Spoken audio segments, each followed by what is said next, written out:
Your website says that NHH is at the top of Europe. Are you in danger of sliding off the top? We're so far north. Well, I hope not. I hope the world is not flat and that we'll roll off. We've been here for a long time, and I think it's a great place to come and visit. I mean, it brings perspective in many ways, culturally, climatically, I'd say, and hopefully also academically. So, are we closer to the Arctic or to Europe?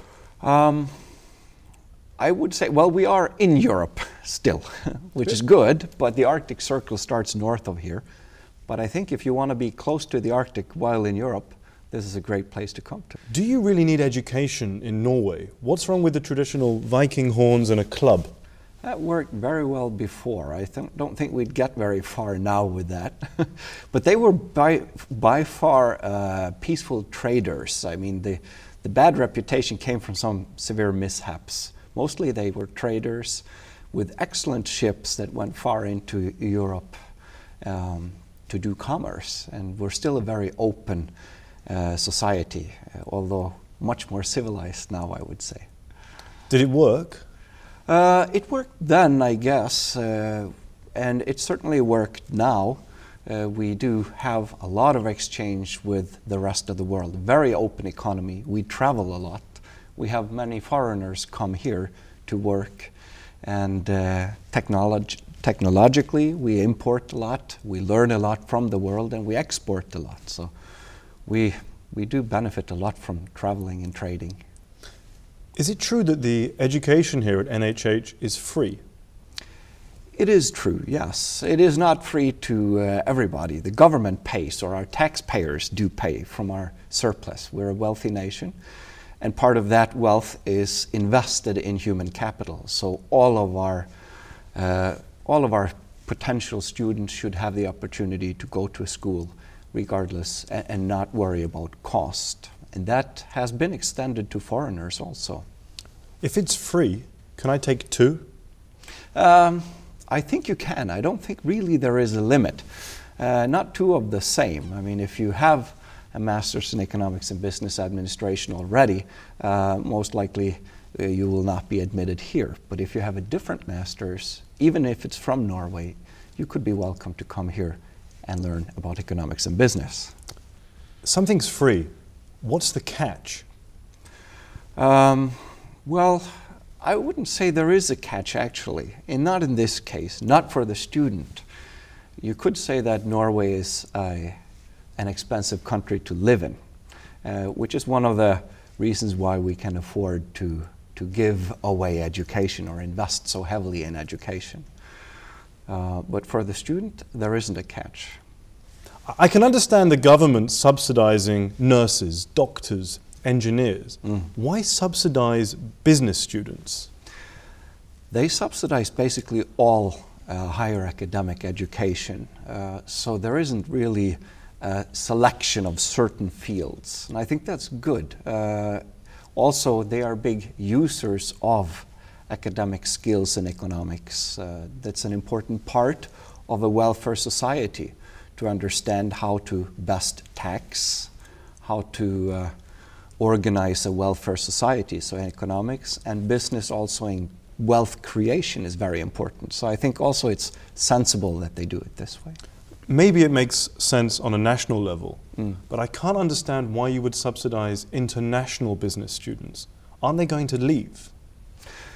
Most leave, but actually a whole 40% of our international graduates, they end up working in Norway. So in a few years, my suspicion is that they, as contributing individuals, being more productive with the education, they contribute to taxes and to society, not just with money, of course, in their work, but also with their international perspective. And they bring a lot of added value to Norwegian society. So I think that the government actually probably would reap more than they sow in this case. What about the 60% that leave? Well, they do probably also become good ambassadors for Norway. Those students that we have here generally are very happy to be here. They tend also sometimes to stay longer than they should or need to. to the dean's dismay because the throughput is reduced. But they become good ambassadors, not just for the business school, but also for the society and our way of living, and they bring that perspective with them home. When you pay for something, you tend to value it. If I get something for free, I might just treat it not so well. Some of the arguments made by private universities is that students who pay are investing in their education. Isn't there a danger when education's free that it's not really valued? Definitely. Now, in economics, cost is measured not only in currency. It is costly to come to the business school here.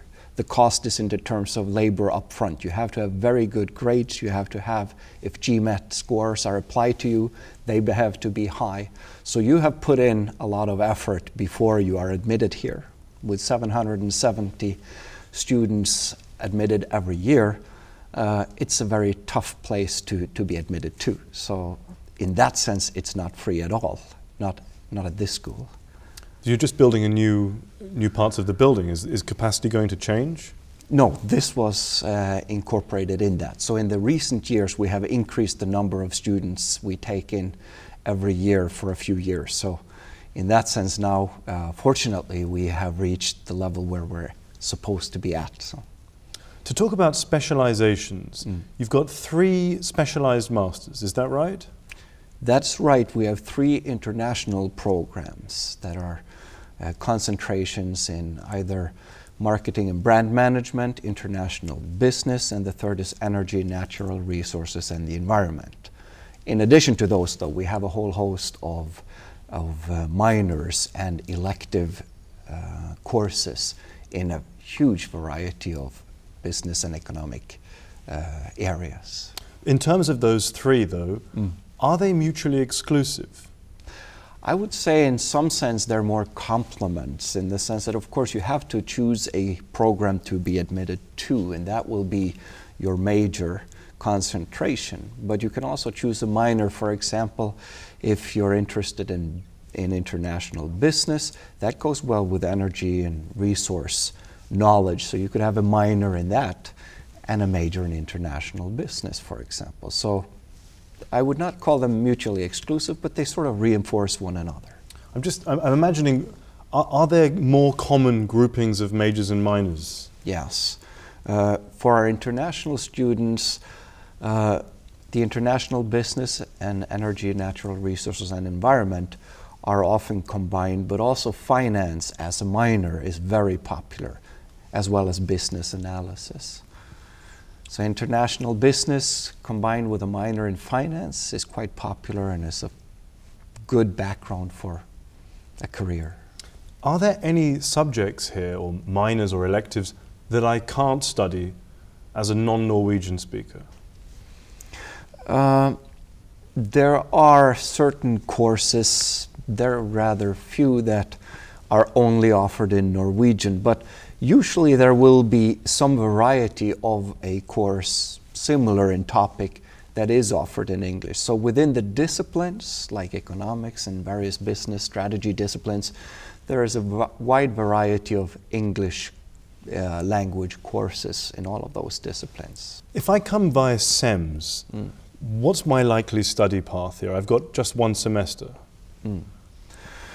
Well, if you come via CEMS to stay here, if you're here as an exchange student, like a lot of other internationals, for 1 semester, you could actually choose from the whole palette of at least English language courses. Okay.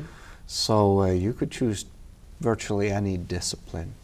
If you come here as a degree student and you master do not master Norwegian, then you would need to get the education within one of the international profiles. What's the breakdown between the proportion of CEMS internationals and non-CEMS internationals in the management school? The CEMS program is an elite program which is rather small. Out of the 770 that we admit annually, A total of the CEMS candidates are roughly 50, 60 or so, between 40 and 60. So they are certainly a small special group. So that means that the non-CEMS students have chosen to study here for longer, is that right? Well, yes, you're right, in the sense that the CEMS students that are admitted here, they stay here for 1 year and then they do 1 year abroad. Whereas those that come here for other reasons, they stay here for the full 2 years. Yes. Although a lot of them do go on foreign exchange for 1 semester, meaning that they typically take their minor abroad. And that would be some 50 to 60% of our master students who do that. That's including Norwegian students? Including Norwegians, also internationals. So if you come from Russia to study international business here, many students would then also choose to go 1 semester, for example, to Germany or to one of our 140 some exchange partners for 1 semester. 50 to 60% of students in the management department make an exchange. Right. What are they running away from? Oh, what are they running to? I mean, an exotic experience in a different country, giving them added insight and experiences. So you get their foundation here, their major concentration, what typically they want to work with, but then they also have the leisure of taking some elective courses. And why not also combine that with an abroad experience? Then there is a question about the imprimatur of NHH. People can pass through for 1 semester, they can do it as part of a double degree, or they can be signed up to the institution. Who do you feel, which students are more yours? Well, I guess it would be those that stay here for the longest, get their full degree here. But even with double degree, you get a full degree here as well as with a partner institution. So we do also have students that start out their bachelor's here. So I guess those who begin with their bachelor and then go on for 2 years at the master's, a full 5 years here. I guess you can't become more NHH than that. I mean, they spend their whole time here. But they're all our students. We mentioned exotic locations. Right. For me, Scandinavia is exotic. I love the smell of reindeer poop in the morning. How do I choose then, though, between Stockholm and Copenhagen and Norway? You know, there are lots of other places in Scandinavia I could go. Why come to Norway? Well, Norway offers, for one thing, as we touched on, the free tuition. So that is one good reason. We also have a top school in an interesting and different part of the world. There is a great deal of course selections that you can choose, along with some very special in-depth programs in energy and environmental issues. So there is a wide variety of reasons why you might want to come to Norway for that experience. So let's say I agree. I can't help but notice that this much closer to the equator, there's a good business school in Oslo. So why not go there? Well, there are many good business schools in Norway, and they're all free, most of them at least. But it's difficult to say which is always the best or where is the best to be. But the Norwegian Council of Research, they did a survey of the different business institutions, evaluating their research competencies. We did exceptionally well in that evaluation. So we have a very good research staff. Student surveys in the nation generally put our students as very satisfied, so it's a place that they enjoy to be. We have a very active student organization with a wide variety of interests covered, both academic and non-academic. So in general, it's a very good place to be. Let's talk about working in Norway, right, or the Norwegian work culture. Apparently, no Norwegian manager is ever going to yell at me. How the hell will I know what to do? Oh, well, I guess in some respects, yes, you have to have social antennas and be tuned in to criticism in the Norwegian manner. We are probably more soft-spoken and modest as a people. But I think it has its great advantages when you get to know it also, because it's a very good workplace, including generally. The distance between top and bottom employee is relatively short, and a lot of discussions generally involve employees. So I think it would be a very, in that sense, very rewarding. It's not as hierarchical or harsh as many other work environments, perhaps. Forgive my pronunciation, but what is janteloven? Janteloven, well, that is one of our less flattering traits, I guess, as a people. It, in essence, means that it's some sort of jealousy, that you shouldn't believe that you're better than everybody else. So in one sense, it speaks to our very high focus on egalitarianism, that everybody has an equal worth, and that it's not good to boast and brag. Rather, you should try to cooperate and help and assist. I love the sound of that politically. As someone who wants to make my mark in business, I'm a little nervous to study in a culture that doesn't value balls. Well, I guess in some sense also we have changed, and we do definitely value it, but you have to be, I guess, more cautious with boasting in Norway than in other cultures where that's more accepted or even expected. But certainly hard work and success is also valued in Norway, and it is indeed respected. I'm a huge Star Trek fan. So I've actually picked up a pretty decent Klingon. Will that let me get by in Norwegian? I'm not sure I follow. I am also a Trek fan. It just kind of sounds the same to me. What? Klingon. Klingon? Yeah. I don't follow. Klingon and Norwegian sound the same. If I can speak Klingon, could I get by in Norway? Oh, now I follow. Yes, I hope we don't look the same. Yes, okay, yes and no. Perhaps in a bar brawl on a Saturday night, you could get by just fine with a Klingon. But no, I don't think you'd find many people understanding it, unfortunately. Apart from fjords and fish, right, what's going on in this part of Norway? Well, this is part of the country where we do have a lot of wealth creation. We have a lot of energy creation. Hydroelectric power is big. You mentioned the fjords. The fisheries are huge. We have fish farms, and we do have also quite a bit of technology supply industry for the oil exploration and excavation off the coast. So it's an industrious part of the country. I'm hearing the word oil. Is oil key to the Norwegian industry? It is a big factor in this region, yes, it is. It creates a lot of employment and activity. It is also very high tech, so it is an interesting and very big driver of commerce. Certainly not the only one, and it won't be the one forever for sure.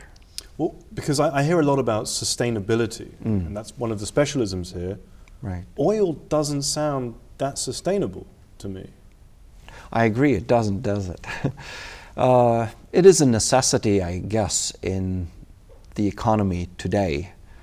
We do invest quite a bit in trying to capture carbon emissions and deal with that sensibly. That, of course, is simply cushioning what is not a sustainable resource. Wind, hydroelectric power has a great focus and impact here in the region. So, but that doesn't satisfy all of our energy needs currently, unfortunately. So if I want to make a quick buck, I could specialize in one of those masters, get into the oil business in Norway, and I could be quite successful at least for the next 10, 15 years. Yes, perhaps even longer. It seems like every decade that goes by we find new and better ways to explore and excavate oil. Hopefully we'll also be better to use it in a more environmentally friendly manner prior to even replacing it with something else. The fisheries are also a big business. Aren't we close to where the British dumped a lot of nuclear waste in the ocean? That is some distance away. From my knowledge, the fish here is of great health. But it has 3 heads. And thinks brilliantly with all 3 of them. No, I'm just kidding. I don't think so. I do a lot of fishing myself. But it's actually a great sport. One of the things that can be recommended.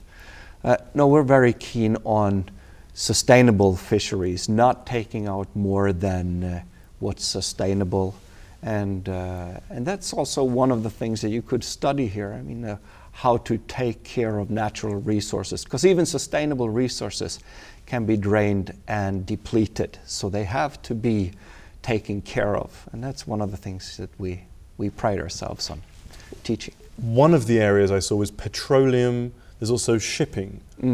Again, they don't strike me as the traditional areas where we learn sustainability. That is true, and yet with a global economy where all countries strive to specialize in what they really have an advantage in, transportation and shipping is extremely important. And doing this in more environmentally friendly and efficient manners is of course important. A lot of our commerce comes from trading with countries on the other side of the world, and shipping is by far the most efficient way we know of today. Of course, in the future, hopefully the energy usage will be even smaller and perhaps from renewable resources. And maybe 3D printing could eradicate the need for so much movement of goods. Yes, and going back to Star Trek, we could beam ourselves around. Speaking of Star Trek, right. My fellow Norwegian students, I'm in the classroom with these guys. I'm just a little bit nervous because the view of a graduate in Norway is someone that's done a bachelor's and a master's, 5 years study in the classroom. I'm a hands-on kind of guy. Is it going to be comfortable culturally for me to study with these Norwegian students? Oh, well, I guess they would fit well in. I mean, having a bachelor from a different place gives them a different perspective. And there are many activities that, aside from just classwork, working in teams with Norwegians, that will integrate them and make them feel part of the campus environment. So I think that all of them would find other international students and also Norwegians to be inclusive and fun to interact with. But it's a question about mentality, which is, it seems that business is quite academic here. Yes, that is true. And if I come from a get-up-and-go culture, or more entrepreneurial culture, am I going to be frustrated with a lot of classroom time? What we pride ourselves on is certainly a very strong academic foundation. To be able to abstract from the current examples or current business problems you have and to see the greater picture and how this solution can actually be applied in many different fashions to other similar problems. So that is the foundation we bring. Of course, we try to apply it to specific problems, but not with the danger of losing the broader picture and the abstract manner of thinking. We do also have programs that foster entrepreneurial skills. We have certain entrepreneurial programs that and we also have student organization start.no, where students who are interested in entrepreneurship get together and compete with other students around Norway and and use their academic skills in an entrepreneurial sense. So. Deregulated electricity sounds like Thor, the thunder god, going crazy. What does it mean? Well, it means that going from old monopolies that were regulated, we try to implement successful and functional competition between different producers of hydroelectric power. And this is quite a complex task because they have to interact through a network, and what one party does influences the power that other parties can deliver. So it's a very interesting market, and we in the Nordic countries were early on in deregulation and developing commodities trading of electricity. So it's an exciting market. Do any of your graduates go into regulators? Yes, some do also, and actually start working for the government, who is looking for ways to best regulate businesses. So we actually supply both private sector, mostly the private sector, but also governmental sector with candidates. Most of our candidates have a job before they finish graduation, so they're fortunate in that sense. And they work in a whole vast variety of fields. So you're providing the black and the white pieces on the chessboard. You could go and play each other. Yes, you could say that.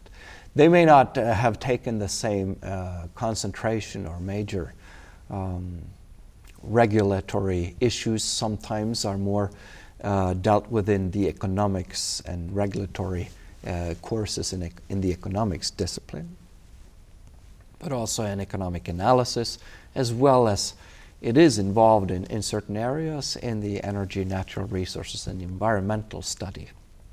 I hear that NHH graduates make more money than most other graduates, earn higher salaries than most other graduates in Norway. Why aren't you trumpeting this from the rooftops? You know, almost every other university would be celebrating that. Right. Are you ashamed? No, but it's always good to be somewhat, how should I put it, modest in how we put it. And we're of course exceptionally happy about it, and probably we could market it even better. But an important thing is what we do find from our students, aside from the fact that they earn good salaries and they all get employed very quickly in relevant jobs and they're happy with their education, is that they do tend to look for also other things. Is the work that I do important? Is it important to me? Is it interesting to me? Do I enjoy my work environment and my colleagues? So while salary is important, we do realize that our students emphasize a lot of other things, interesting skills, that is a good and secure work environment, for example. I'm really excited by the idea of studying at NHH, but could you upgrade the MIM to an MBA? That has a bit more kudos, doesn't it? Well, MBA is a different sort of education. It's generally based on someone who has a different type of a bachelor's than a business. So I don't know if it would be an upgrading. I think that would be more observing the people who somewhat late in life realize the grand benefits of economics and business and then start to study it. And that's a great type of education, but we basically educate those who have already seen the light and has a bachelor in a field of business and who really want to further their skills by taking a Master's of Science in business or economics. I think that the counter argument is that people that study such serious subjects so young don't learn how to think outside of the box, don't have different perspectives, and they follow the path like little robots into the business world. Whereas somebody with a humanities background who did different sorts of work and came to management later would bring a wealth of different experiences.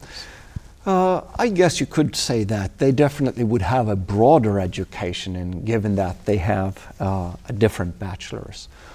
But if you really need someone who has a long and solid background in business and economics and the thinking, which is very broad and applicable to most industries, it basically is an issue of how to get the most out of limited resources in any field, how to create the most wealth and create a good and efficient environment. So I think business education is exceptionally important. And I think in terms of openness of mind and people skills, our candidates speak for themselves. They're very outgoing and personable.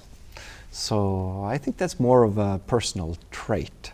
But certainly in terms of skills, if you have engineering and business, that could be a very potent combination. But of course you don't have then the full skills of business as someone who has both a bachelor and master's in business. Can you tell me about any interesting student stories? The experience of someone that's come to study here from outside of Norway? Well, we do have a lot of students coming from so many places. And what I enjoy as a dean is that once they're here, they tend to truly enjoy their stay. Even people from, we have a female student who did her bachelor's and is Brazilian, her bachelor's, they're coming here to do her master's and fitting in on the west coast of one of the northernmost places in Europe. Such a different place, and being the Brazilian outgoing culture still fitting in Norway with the more modest and introvert spirit of Norway, and I think that's fascinating. The excitement with the programs, and we have a lot of students coming from Baltic countries, Latvia, going on to study here, working, many of them ending up in Norway in Statoil or as research analysts in Oslo. Many of them end up in Oslo eventually, although they study here. And I find it great that they enjoy that big transition in life that it must be to come here, get the education here, and actually many of them staying on in Norway. I think one of the reasons is that it's great because if you get a job offer before you're finished, it's probably difficult to say no and to stay on here. I guess if you drink a lot of beer when you're a student, the amount of debt that you would have, you'd need to stay for a Norwegian salary to pay it off. That is true. The salary is quite high, even in Nordic terms, so that would help. But we are, in a sense, I'd say, a pressure cooker in terms of an active student environment. And it's a short distance from the professors to the students. I mean, we are very approachable. So in many respects, that lack of hierarchy that you find in the workplace, you also find here. And I think that's new to many students. And I think they appreciate it. And we certainly appreciate the international dimension. Then my question is, what can I get or do at NHH that I simply won't find anywhere else? It would be, I guess, the combination of the academic faculty, the Norwegian spirit and modesty, the very high quality of a CEMS institution in Norway, combined also with a great student and student organization, very active student environments. All of that in one place, in a very special city. It's a city that has a mind much too big for its size, ambition much too big for its size, but also with fantastic opportunities just outside your door in terms of mountaineering, rafting, or outdoors living. So it's a special place, both academically and in terms of living, I would say. Is it true that there's scuba diving here, or is that a joke? That is true. I've even been scuba diving in January. You have to have a very waterproof dry suit. You can't have the slightest leakage or you'll freeze. But it is fascinating. It's very different from scuba diving in the tropics. It's quite an experience. I want to say, yeah, you must be leaking something if you decide to go scuba diving in January. Yeah, you have a full wool clothing from the Nordic producers of wool, and then a dry suit. And it is scary actually, because so much depends on the equipment. But if you want to do it, this is the place to do it. The cold Arctic experience of scuba diving. If I don't like what I'm hearing in the classroom, can I object? Yes, absolutely, and students do that. And what if I'm right? Well, that would be very exciting if it's with regards to a theory or something, you know. We might have been stumbling upon a new area of research then. But does it ever happen that a student brings an insight, it could be academic, it could be about the course, that is taken on board, that changes something? Right, yes. Well, we do always ask students' opinion, and both in terms of surveys, but also along the way, and try to adjust. Students are included in the master's program board, so they are in a sense my colleagues in how to run the master's program. So they're very much involved in everything we do, and we listen intently.